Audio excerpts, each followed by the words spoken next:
from supporting the violent protests, and then once elections were called for the gubernatorial elections, they basically called off the protests and launched candidacies to participate in the elections in October of last year. That upset a lot of people. A lot of people who were demonstrating, a lot of the young people who were on the streets, and others who supported the demonstrations. They said, you know, these parties, they supported the demonstrations because they talked about regime change, and they said that the system is completely illegitimate. We can't change the government by electoral means. And now, once elections are called, they want to get their people in office.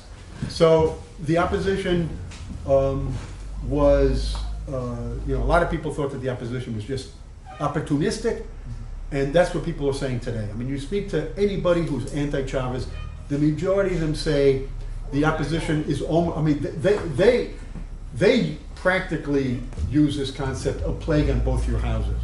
They're saying the opposition is almost as bad as Maduro. And so, you know, when you consider the correlation of forces, you've got to consider all those factors. Okay, 2 minutes. The oil. Well, firstly, Chavez gets credit for the increase in the price of oil. It was, you know, pretty low in the 80s and 90s. And it was Chavez who called a conference, a summit meeting of OPEC in September of 2000.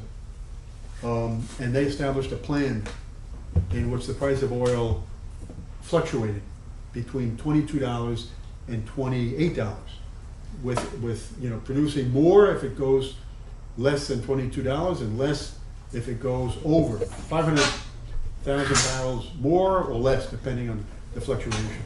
And that changed things. So Chavez gets credit for that.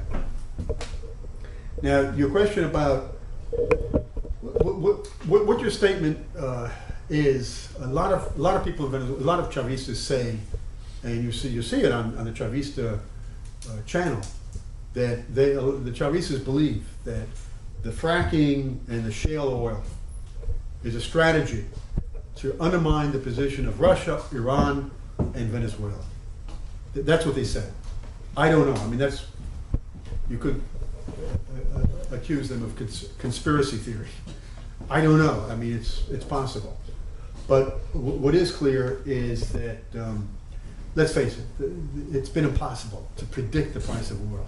We don't know whether it's going to go up or down in the future. And the experts have been wrong more than the weathermen, more than the weather people with regard to temperature and climate. So there's really no way to predict what's going to happen. But certainly politically, the United States benefits from lower prices, particularly in the case of those three countries, Russia, Iran, and Venezuela.